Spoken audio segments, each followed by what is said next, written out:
ములుగు జిల్లాలో 79వ స్వాతంత్ర దినోత్సవ వేడుకలు ఘనంగా నిర్వహించారు. ఈ వేడుకల్లో మంత్రి సీతక్క పాల్గొన్నారు.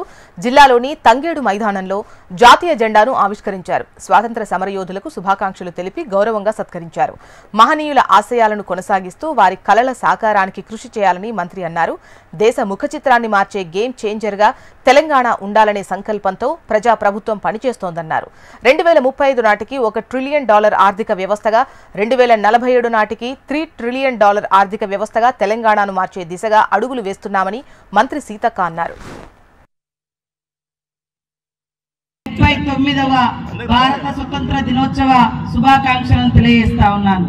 ప్రపంచ చరిత్రలో ఆగస్టు 15కు విశిష్ట స్థానం ఉంది. గాంధీజీ సారథ్యంలో సాగిన భారత స్వతంత్ర పోరాటం ప్రపంచానికి ఆదర్శంగా నిలిచింది.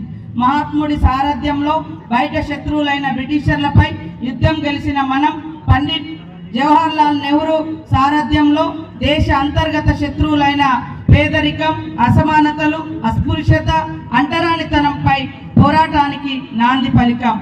డాక్టర్ బిఆర్ అంబేద్కర్ గారి రాజ్యాంగ ముసాయిదా కమిటీకి అధ్యక్షత వహించి భారతదేశ పునాది పత్రాన్ని రూపొందించడంలో కీలక పాత్ర పోషించారు.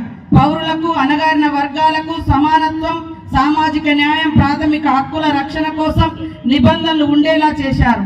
సర్దార్ వల్లభాయ్ పటేల్, నేతాజీ సుభాష్ చంద్రబోస్ వంటి ఎందరో మహానుభావులు స్వతంత్ర ఉద్యమానికి ఊపిరులూదారు. మనం సాధించుకున్న స్వతంత్రానికి అర్థం పరమార్థం చేకూర్చే ప్రజాస్వామ్య పాలనకు పునాదులు వేసుకున్నాం.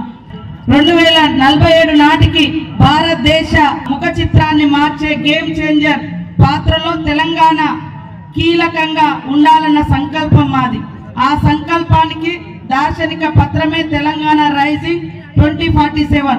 2035 నాటికి $1 ట్రిలియన్ ఆర్థిక వ్యవస్థగా, 2047 నాటికి $1 ట్రిలియన్ ఆర్థిక వ్యవస్థగా తెలంగాణను మార్చే మహత్తర లక్ష్య పత్రంగా తెలంగాణ రైజింగ్ 2047 ఉంటుంది.